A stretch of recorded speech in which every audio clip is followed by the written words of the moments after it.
Hello दोस्तों, नमस्कार। मैं स्वागत करती हूँ आप सभी का अपने यूट्यूब चैनल ब्रिलियंट एकेडमी पे। तो दोस्तों, आज हमारा नया टॉपिक शुरू करते हैं स्टैटिक जीके में। और नया टॉपिक में आज हमारा है विश्व या अंतर्राष्ट्रीय संगठन एवं उनके मुख्यालय। ठीक है, यानी कि हमारा नया टॉपिक का नाम क्या है? नए टॉपिक का नाम हमारा है अंतर्राष्ट्रीय संगठन एवं उनके मुख्यालय।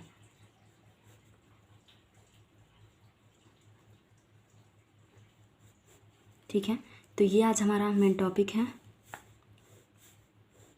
यानी हमने स्टैटिक जीके में शुरू किया अंतर्राष्ट्रीय संगठन एवं उनके मुख्यालय। ठीक है, तो इसका अध्ययन हम करेंगे। तो देखिए दोस्तों, हम समझ लेते हैं पहले अंतर्राष्ट्रीय संगठन होता क्या है। ठीक है, अंतर्राष्ट्रीय संगठन होता क्या है?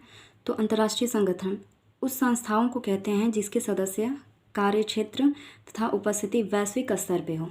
ठीक है, यानी कि वैश्विक स्तर पे उनके कार्य क्षेत्र और उपस्थिति होती है, उसी को हम क्या कहते हैं?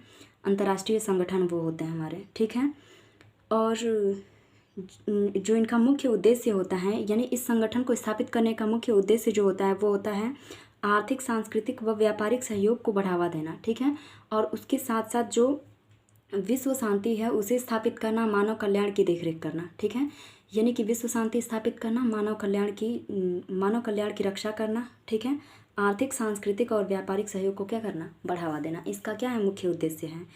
ठीक है, यानी कि सभी देश में जो समस्याएं उत्पन्न हो रही हैं उनको दूर करना और विश्व शांति के लिए क्या करना? विश्व शांति स्थापित करना पूरे कंट्री में। ये इनका क्या होता है? मुख्य उद्देश्य। तो इसके तहत हम दोस्तों सबसे पहला पॉइंट लेते हैं यूएनओ। ठीक है, संयुक्त राष्ट्र संघ। ठीक है, इसमें से हमारा पहला टॉपिक है, यानी पहला संगठन हमारा है संयुक्त राष्ट्र संघ। ठीक है, यानी इस संगठन का ये जो है बहुत ही इम्पोर्टेंट हिस्सा है। ठीक है, सबसे इम्पोर्टेंट और सबसे अहम हिस्सा है यूनाइटेड नेशन ऑर्गेनाइजेशन। ठीक है, जिसे हम शॉर्टकट में यूएनओ कहते हैं। तो ये क्या है?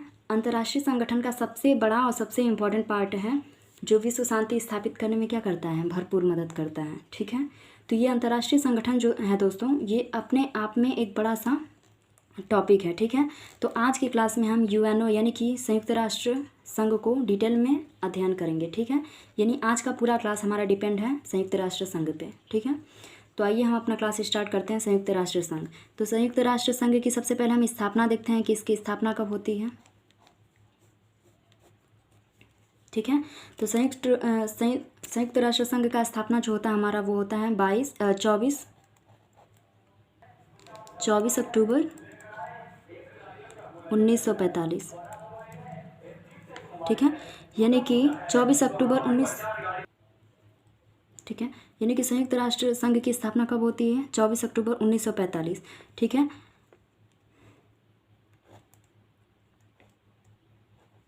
और ये जो संयुक्त राष्ट्र संघ बनाया गया है ये मैनहट्टन द्वीप पे बनाया गया है। मैनहट्टन द्वीप में बना है। ठीक है, ठीक है, आते हैं दोस्तों, हम देखते हैं इसका मुख्यालय कहाँ है। तो मुख्यालय पे हम देख लेते हैं यहाँ इसका मुख्यालय कहाँ है। यानी इसका मुख्यालय बनाया गया है न्यूयॉर्क। ठीक है, अमेरिका के न्यूयॉर्क में इसकी स्थापना की गई है। इसके सदस्य देश कितने हैं? यानी कि इसमें कितने सदस्य देश शामिल हैं? सदस्य देश हैं 193। ठीक है, 193 देश इसमें शामिल हैं। और जो नवीनतम सदस्य है वो कौन सा है हमारा? यानी कि जो सबसे लास्ट में शामिल हुआ है नवीनतम सदस्य। ठीक है, यानी कि नवीनतम सदस्य क्या है इसका? तो दक्षिणी सूडान। ठीक है, और दक्षिणी सूडान जो है वो 2011 में शामिल होता है। ठीक है, 2011 में दक्षिणी सूडान शामिल होता है। ठीक है, नवीनतम देश इसका दक्षिणी सूडान। इसकी 6 आधिकारिक भाषाएं हैं। ठीक है, इसकी 6 आधिकारिक भाषा हैं।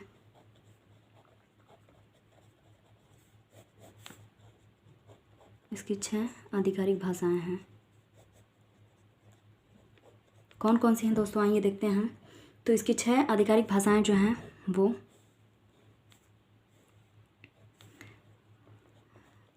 आधिकारिक भाषा,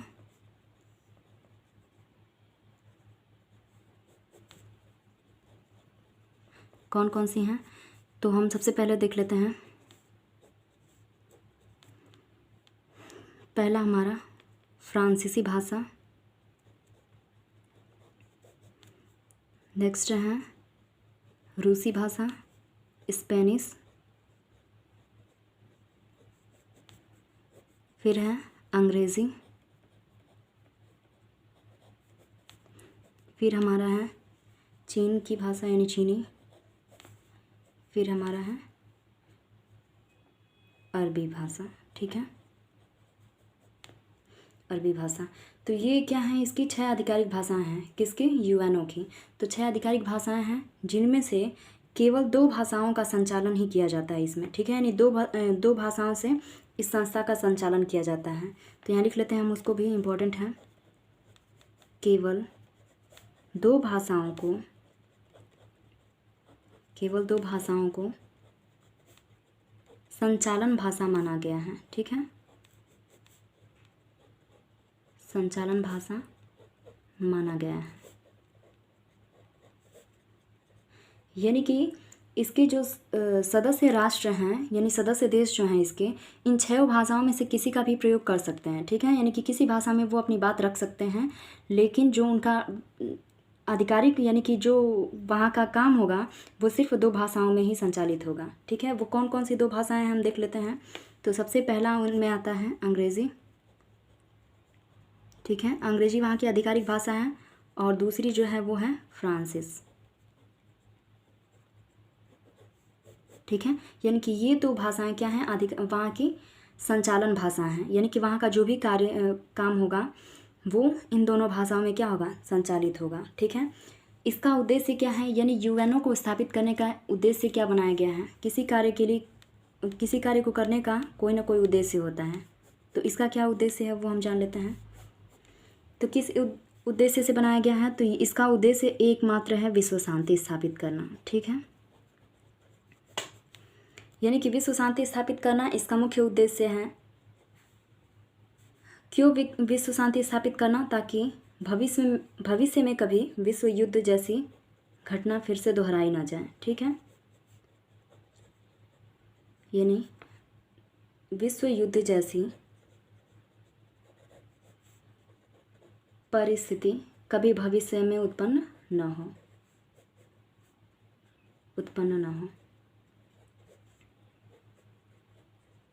ठीक है, यानी कि विश्व शांति स्थापित करना इसका मेन उद्देश्य है, ताकि विश्व युद्ध जैसी परिस्थिति उत्पन्न न हो। ठीक है, यानी कि ये तो उस समय का, जब इस संस्था को स्थापित किया गया उस समय का इसका उद्देश्य था, लेकिन वर्तमान में इसका क्या उद्देश्य है उसको हम जान लेते हैं। तो आइए हेडिंग देते हैं, वर्तमान उद्देश्य। मौजूदा समय में उसका क्या उद्देश्य है उसको हम जान लेते हैं।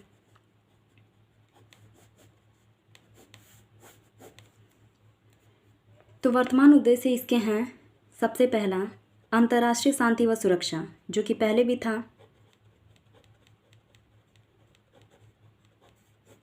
अंतर्राष्ट्रीय शांति व सुरक्षा,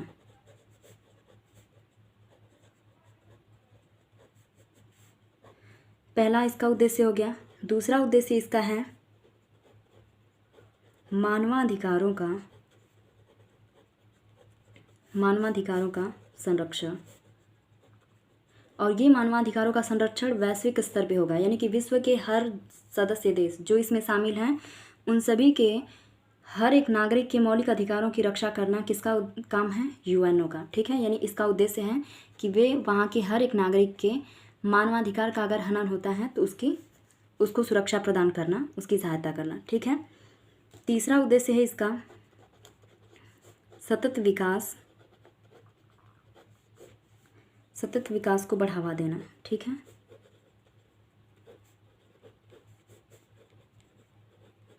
ठीक है, यानी सतत विकास को बढ़ावा देना इसका तीसरा उद्देश्य।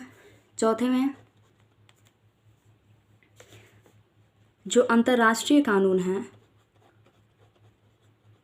अंतर्राष्ट्रीय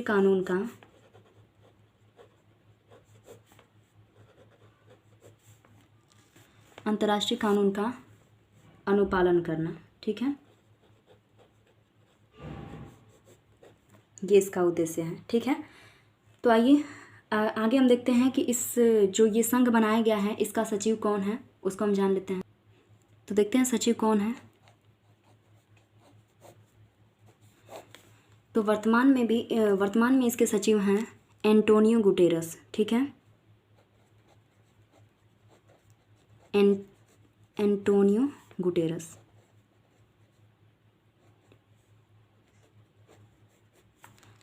एंटोनियो गुटेरस क्या हैं, इसके सचिव हैं। ठीक है, और ये कहाँ के रहने वाले हैं, ये भी एग्ज़ाम में पूछ लिया जाता है, पुर्तगाल देश के, यानी पुर्तगाल देश के हैं एंटोनियो गुटेरस। ठीक है, और संयुक्त राष्ट्र संघ जो है इसका एक ध्वज है, उसके विषय में हम जान लेते हैं, यानी कि संयुक्त राष्ट्र का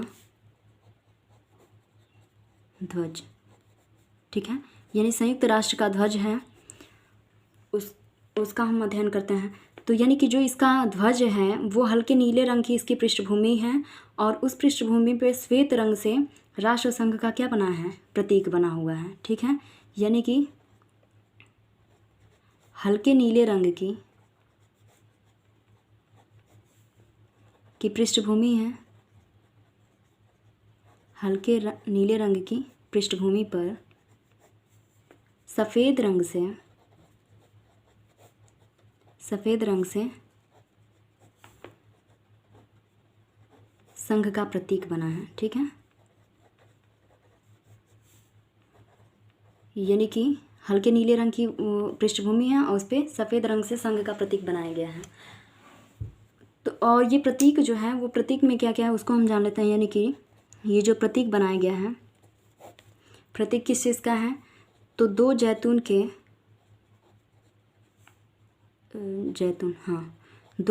के वक्राकार शाखाएं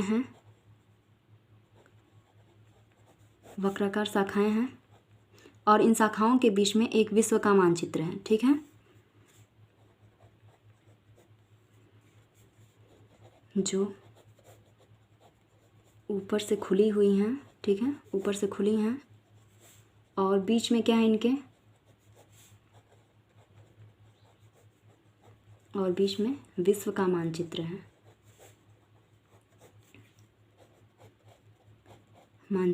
क्यों विश्व का मानचित्र है, क्यों, क्योंकि ये अंतर्राष्ट्रीय संगठन है। ठीक है, विश्व का मानचित्र है। अब आते हैं दोस्तों, हम देख लेते हैं कि जो संयुक्त राष्ट्र है उसके अंग कितने हैं। ठीक है, यानी कि संयुक्त राष्ट्र के अंग,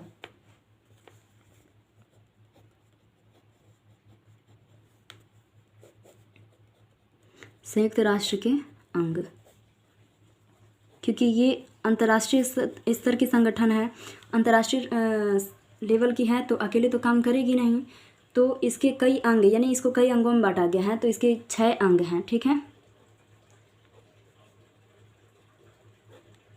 6 अंग हैं। उनमें से हम पहला देखते हैं दोस्तों। पहला जो है वो है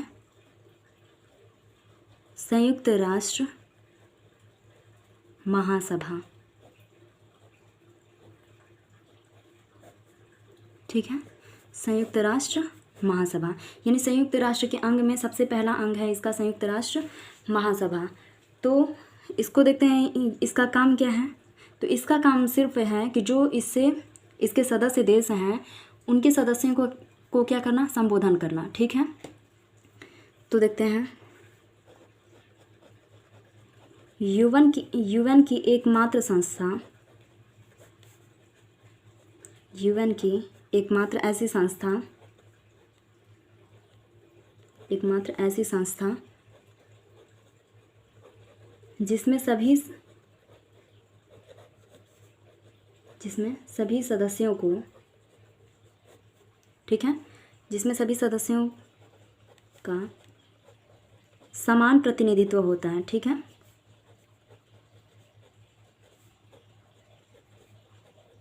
समान प्रतिनिधित्व होता है। ठीक है, यानी इनमें किसी भी देश या किसी भी राष्ट्र के साथ कोई भेदभाव नहीं। ठीक है, एक समान इनका प्रतिनिधित्व किया जाता है। ठीक है, और क्या कुछ खास है? इसका अन्य नाम क्या है? यानी संयुक्त राष्ट्र महासभा का अन्य क्या नाम है? इसका अन्य नाम है विश्व का लघु संसद। ठीक है, यानी इसे हम विश्व का लघु संसद भी कहते हैं। विश्व का लघु संसद भी कहा जाता है। ठीक है, यानी कि संयुक्त राष्ट्र महासभा को ही हम विश्व का लघु संसद भी कहते हैं। आते हैं दोस्तों, इसके जो अध्यक्ष हैं, यानी महासभा के अध्यक्ष कौन हैं?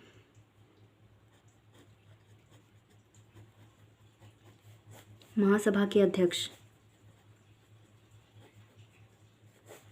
तो महासभा के अध्यक्ष जो हैं वो डेनिस फ्रांसिस हैं। ठीक है, डेनिस फ्रांसिस। ठीक है, यानी कि महासभा के अध्यक्ष डेनिस फ्रांसिस हैं। और जो महासभा के जो महासचिव होते हैं या फिर जो अध्यक्ष होते हैं उनका कार्यकाल कितना होता है? तो यहाँ हम लिख लेते हैं अध्यक्ष का कार्यकाल। तो अध्यक्ष जो इसके अध्यक्ष होते हैं उनका कार्यकाल सिर्फ 1 वर्ष का होता है। ठीक है, 1 वर्ष का कार्यकाल। ठीक है, यानी कि संयुक्त राष्ट्र महासभा, जिसको हम विश्व की लघु संसद भी कहते हैं, इसका कार्य क्या है? इसका कार्य ये है कि जो भी इसके सदस्य देश हैं उनके सदस्यों का संबोधन करना, सिर्फ इसका यही काम है। ठीक है, आगे आते हैं, इसके दूसरा महत्वपूर्ण अंग को हम पढ़ते हैं। जो दूसरा इसका इम्पोर्टेंट अंग है वो है इसका संयुक्त राष्ट्र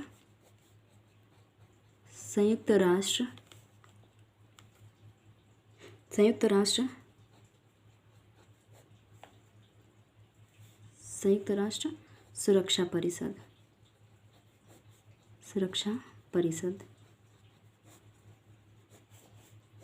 ठीक है, यानी कि संयुक्त राष्ट्र सुरक्षा परिषद इसका दूसरा अंग है। और ये जो है वो सबसे इम्पोर्टेंट, सबसे अहम भूमिका इसमें निभाता है। ठीक है, यानी कि इसी का मुख्य कार्य रहता है यूएनओ में। ठीक है, यानी कि जो संयुक्त राष्ट्र सुरक्षा परिषद है इसको हम क्या कहते हैं? यानी कि विश्व का पुलिसमैन भी इसे कहा जाता है। ठीक है, यानी कि जितना भी सुरक्षा से संबंधित कार्य हैं वो संयुक्त राष्ट्र सुरक्षा परिषद का ही है। यानी कि विश्व स्तर पर शांति स्थापित करना ये संयुक्त राष्ट्र सुरक्षा परिषद का कार्य है। तो आइए देख लेते हैं इसको। यह संयुक्त राष्ट्र संघ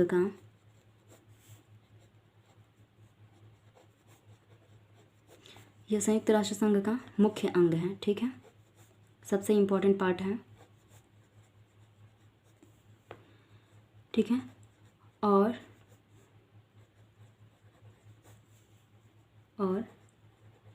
जो यूएनओ में एक प्रकार से ये क्या करता है? कार्यपालिका का कार्य करता है। ठीक है, एक प्रकार से कार्यपालिका का कार्य करता है।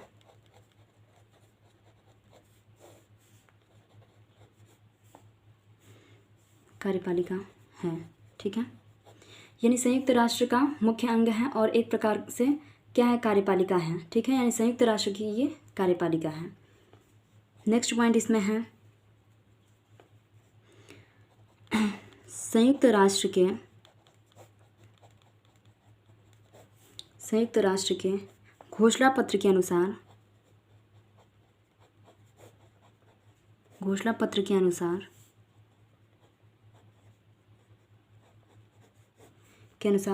अंतर्राष्ट्रीय शांति व सुरक्षा बनाए रखने की जिम्मेदारी जो है वो सुरक्षा परिषद की है। ठीक है, के अनुसार अंतर्राष्ट्रीय स्तर पर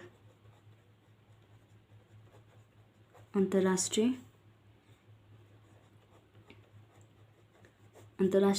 शांति व सुरक्षा स्थापित करना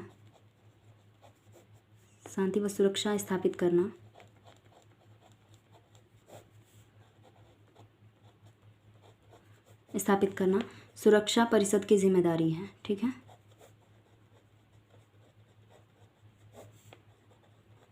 की जिम्मेवारी है। ठीक है, ठीक है। अंतर्राष्ट्रीय स्तर पर शांति सुरक्षा स्थापित करना सुरक्षा परिषद की जो संयुक्त राष्ट्र महासभा था उसका काम सिर्फ सदस्यों को संबोधित करना। ठीक है, उनके सदस्यों को संबोधित करना उनका मुख्य काम था। और देखिए इसे क्या कहते हैं, यानी कि विश्व का पुलिसमैन कहा जाता है। ठीक है, सुरक्षा का काम किसका होता है, पुलिस का होता है, इसलिए इसको क्या कहते हैं हम, पुलिसमैन, यानी दुनिया का पुलिसमैन भी कहा जाता है। और महासभा को हम क्या कहते हैं, यानी कि विश्व का लघु संसद। संयुक्त राष्ट्र सुरक्षा परिषद को हम क्या नाम दिए हैं, दुनिया का पुलिसमैन। ठीक है, आगे आते हैं। देखिए दोस्तों, संयुक्त राष्ट्र सुरक्षा परिषद जो है इसमें 15 सदस्य होते हैं। ठीक है, यानी इसके 15 सदस्य होते हैं जिनमें 5 स्थायी होते हैं और 10 क्या होते हैं, अस्थायी होते हैं। तो यहाँ हम लिख लेते हैं इसमें 15 सदस्य होते हैं। ठीक है, जिनमें 5 सदस्य स्थायी होते हैं, 5 सदस्य स्थायी तथा 10 सदस्य अस्थायी होते हैं। ठीक है, यानी कि 15 सदस्य देश इसमें शामिल होते हैं जिनमें से 5 स्थायी होते हैं और 10 क्या होते हैं, अस्थायी होते हैं। तो देखिए जो स्थायी होंगे जाहिर सी बात है उनकी मुख्य भूमिका होगी। तो स्थायी देशों की संख्या हम देख लेते हैं, यानी कि कौन कौन से 5 स्थायी देश हैं। तो यहाँ लिख लेते हैं पहले, हाँ लिख लेते हैं 5 स्थायी देश, 5 स्थायी सदस्य। तो 5 स्थायी सदस्य देश कौन से होते हैं, यहाँ देश लिख लेते हैं। तो अमेरिका, ब्रिटेन, फ्रांस, रूस और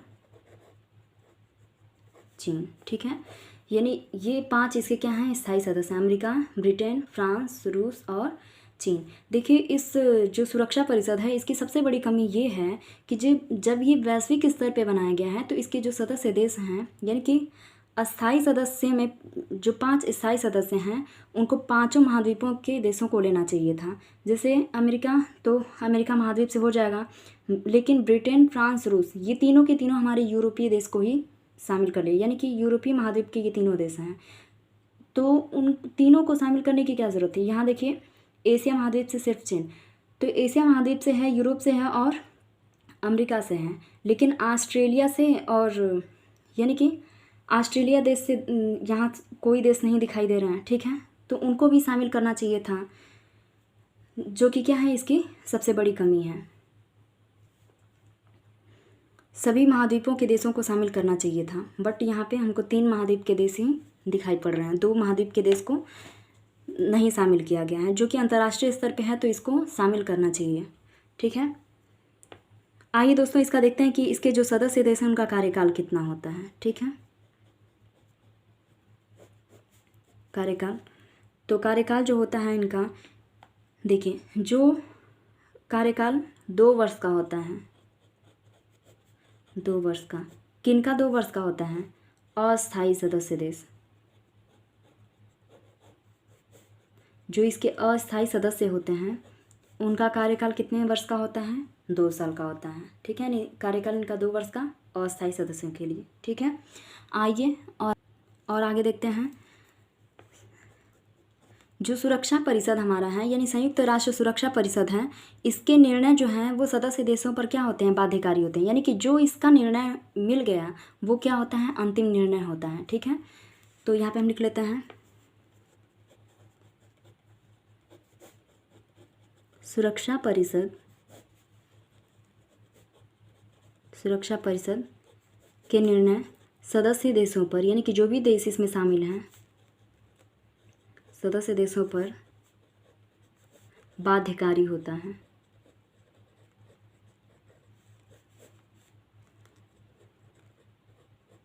ठीक है। और देखिए दोस्तों, ये जो 5 सदस्य देश हैं इनके पास क्या है, वीटो पावर है। ठीक है, यानी इन पाँचों देशों के पास क्या है, वीटो पावर है।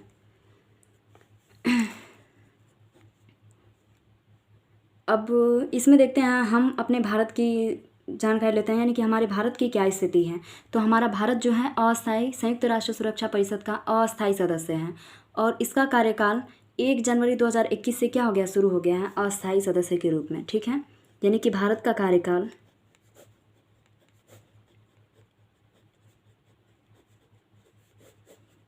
कार्यकाल जो है वो 1 जनवरी 2021 से स्टार्ट है। ठीक है, को रही अस्थायी सदस्य के रूप में। ठीक है, तो सुरक्षा परिषद के निर्णय सदस्य देशों पर बाध्यकारी होगा, परंतु अगर इनके निर्णय से किसी को मतलब कि आपत्ति की जा सकती है तो ये 5 सदस्य देश जिनके पास वीटो पावर है वो आपत्ति जता सकते हैं। ठीक है, आगे हम देखते हैं तीसरा इसका जो इम्पोर्टेंट अंग है दोस्तों वो है संयुक्त राष्ट्र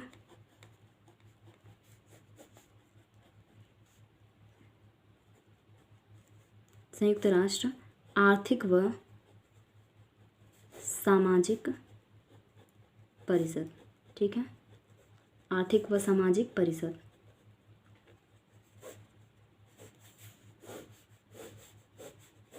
ठीक है, यानी संयुक्त राष्ट्र आर्थिक व सामाजिक परिषद, इसमें हम देखते हैं तो इसके वर्तमान सदस्य इस समय कितने हैं, यहाँ लिख लेते हैं वर्तमान सदस्य।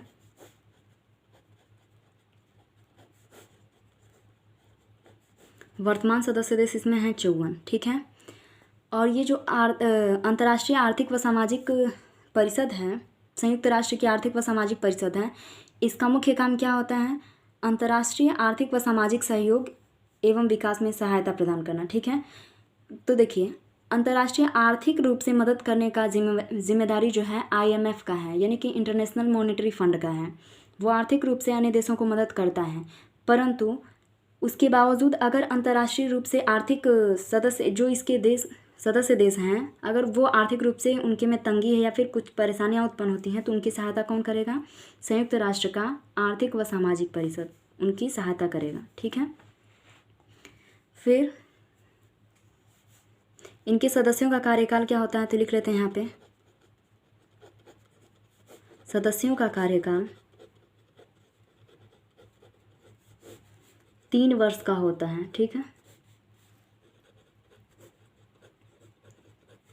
3 वर्ष का होता है। ठीक है, 3 वर्ष का होता है, परंतु 1/3 सदस्य जो हैं 1/3 सदस्य प्रति वर्ष क्या होते हैं, पद मुक्त होते हैं, यानी अपने पद से रिटायर्ड होते हैं। ठीक है, यानी कि सदस्यों का कार्यकाल कितना होता है, 3 वर्ष का होता है, और 1/3 सदस्य जो हैं वो क्या होते हैं, प्रत्येक वर्ष अपने पद से रिटायर्ड होते हैं। ठीक है, जो आगे देखते हैं दोस्तों। ठीक है, यह एक क्या है, स्थायी संस्था है। यह क्या है, स्थायी संस्था है। कौन, संयुक्त राष्ट्र आर्थिक व सामाजिक परिषद। ठीक है, ये क्या है, स्थायी संस्था है। और देखिए सबका अलग अलग नाम था तो इसका भी कुछ अलग नाम होना चाहिए, तो इसका अलग क्या नाम है, तो इसे UN सिस्टम का, यानी संयुक्त राष्ट्र का UN सिस्टम का क्या कहते हैं, हृदय भी कहते हैं। ठीक है, तो आइए हम रिपीट कर लेते हैं। संयुक्त राष्ट्र महासभा को हम क्या कह रहे थे, विश्व की लघु संसद। संयुक्त राष्ट्र सुरक्षा परिषद को हम क्या कह रहे थे, विश्व का पुलिसमैन। और संयुक्त राष्ट्र आर्थिक व सामाजिक परिषद को हम क्या कह रहे हैं, UN का हृदय। ठीक है, यानी संयुक्त राष्ट्र का हृदय कहा जा रहा है। अगला हम इसके पार्ट को देख लेते हैं, यानी अगला अंग है इसका अंतर्राष्ट्रीय न्यायालय, मोस्ट इम्पोर्टेंट। ठीक है, तो देखिए दोस्तों इंटरनेशनल लेवल यानी कि अंतर्राष्ट्रीय स्तर पे हैं बहुत सारे सदस्य, यानी कि सदस्य देश इसमें क्या हैं, शामिल हैं, हिस्सा लिए हैं। तो जो भी उनके अंदर विवाद उत्पन्न होता है तो उसको निपटारा करने के लिए भी कोई चाहिए। तो उन पे निर्णय लेने के लिए, सही गलत का फैसला लेने के लिए अंतर्राष्ट्रीय न्यायालय भी उसमें बनाया गया। ठीक है, तो इसकी स्थापना कब होती है? तो इसकी स्थापना होती है दोस्तों 3 अप्रैल 1946। ठीक है, स्थापना 3 अप्रैल 1946 को होती है। और इसका मुख्यालय कहाँ है? मुख्यालय जो इसका है हेग में। ठीक है, द हेग बोलते हैं, नीदरलैंड इसका हेडक्वार्टर है, नीदरलैंड में। ठीक है, तो देखिए यूएन महासभा द्वारा 15 न्यायाधीश चुने जाते हैं। ठीक है, यानी कि संयुक्त राष्ट्र के जो महासभा है उसके द्वारा 15 न्यायाधीश चुने जाते हैं, जिनका कार्यकाल कितना होता है? 9 वर्ष का। तो यहाँ लिख लेते हैं हम, इम्पोर्टेंट पॉइंट है, यूएन महासभा द्वारा 15 सदस्य चुने जाते हैं, 15 न्यायाधीश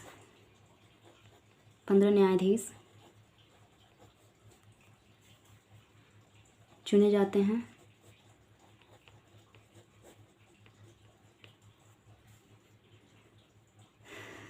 और इनका कार्यकाल कितने का होता है? जो 15 न्यायाधीश हैं इनका कार्यकाल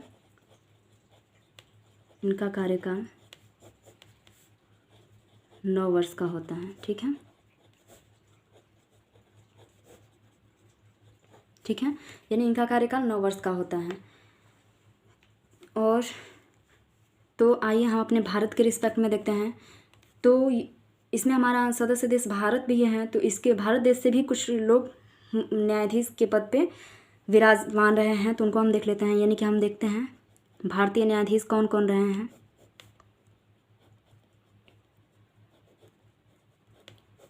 भारतीय न्यायाधीश, ठीक है, यानी भारतीय न्यायाधीशों का क्रम अगर हम देखें तो सबसे पहले नंबर पे आते हैं नागेंद्र सिंह। ठीक है, नागेंद्र सिंह, BN राव। ठीक, अगला हमारा आता है RS पाठक, रघुनंदन पाठक। ठीक है, रघुनंदन पाठक और दलवीर भंडारी।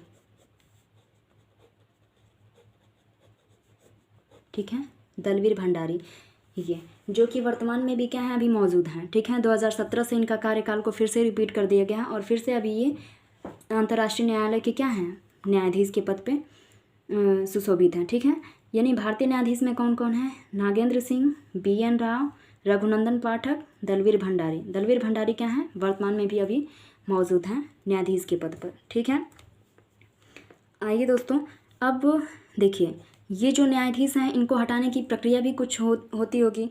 तो न्यायाधीशों को हटाने की प्रक्रिया क्या है?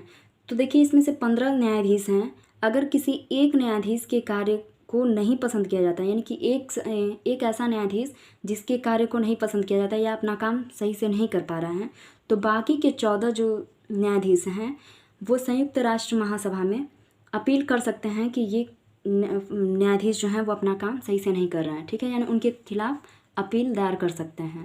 ठीक है, उससे क्या किया जाता है, जो न्यायाधीश हैं उनको हटाने की प्रक्रिया की गई है। ठीक है, तो 5वां जो मुख्य अंग है इसका,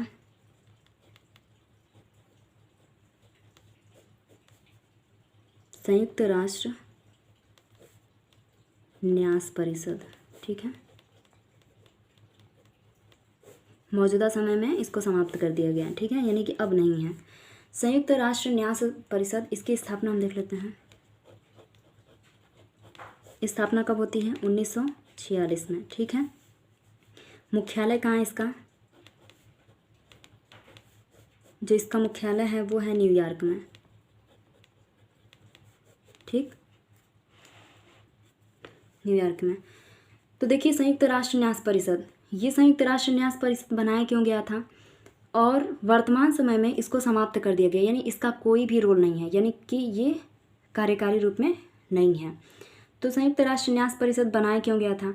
तो देखिए जब द्वितीय विश्व युद्ध, यानी कि इस संगठन को बनाया क्यों गया था? ताकि अंतर्राष्ट्रीय स्तर पर शांति स्थापित किया जा सके। ठीक है, अंतर्राष्ट्रीय स्तर पर शांति स्थापित करने के लिए इन संगठनों को बनाया गया था। तो जब द्वितीय विश्व युद्ध हुआ उसके बाद से कुछ ऐसे देश भी थे जो अभी तक क्या हुए थे? आज़ाद नहीं हुए थे, यानी कि गुलाम ही थे। तो द्वितीय विश्व युद्ध के बाद भी जो देश गुलाम रह गए थे उन देशों को आर्थिक रूप से सहायता प्रदान करना और उनकी मानवाधिकारों का संरक्षण करने की जिम्मेदारी किसको सौंपी गई? संयुक्त राष्ट्र न्यास परिषद। यानी कि संयुक्त राष्ट्र न्यास परिषद बनाया ही इसलिए गया था कि जो देश द्वितीय विश्व युद्ध के बाद भी अगर आज़ाद नहीं हुए हैं तो उनको मदद करना, ठीक है, यानी उनकी सहायता करना। तो 1999 के बाद, ठीक है, यानी कि 1999 से ये क्या है? निष्क्रिय है।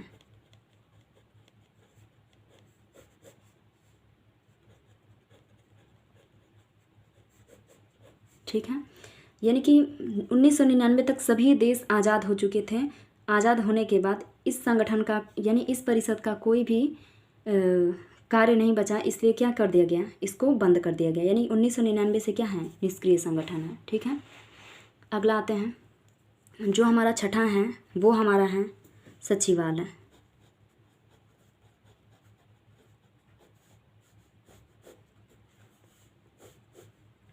सचिवालय, तो देखिए ये इसका कार्य क्या होता है? यानी कि ये जो संयुक्त राष्ट्र संघ है उसके दिन प्रतिदिन के जो भी कार्य होते हैं उसको कौन करता है? सचिवालय। यानी कि यह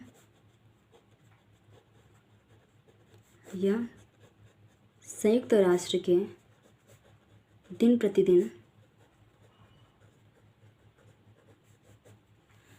प्रतिदिन के कामों को निपटाता है। ठीक है, यानी कि जितने भी लिखा पढ़ी वाले काम हैं वो यहाँ होते हैं। ठीक है, और जो सचिवालय हैं इनके प्रमुख जो होते हैं वो महासचिव होते हैं। ठीक है, तो यहाँ लिख लेते हैं, इसका प्रमुख महासचिव होता है।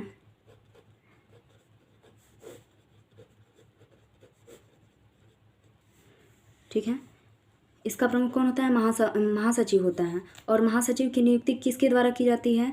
महासचिव की नियुक्ति महासभा के द्वारा संयुक्त राष्ट्र सुरक्षा परिषद की सिफारिश पर किया जाता है। ठीक है, 5 वर्ष के लिए। ठीक है, यहाँ लिख लेते हैं, 5 वर्ष के लिए महासभा द्वारा सुरक्षा परिषद के सिफारिश पर।